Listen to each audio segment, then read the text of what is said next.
শুধু অর্থ সম্পত্তি থাকলে ভালো থাকা যায় না, ভালো থাকার জন্য ঈশ্বর আশীর্বাদ প্রয়োজন।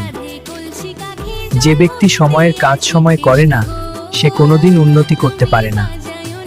সময় নদীর স্রোত মতো বহমান, সময়কে যে মূল্যায়ন করে তার উন্নতির পথে কেউ বাধা দিতে পারে না।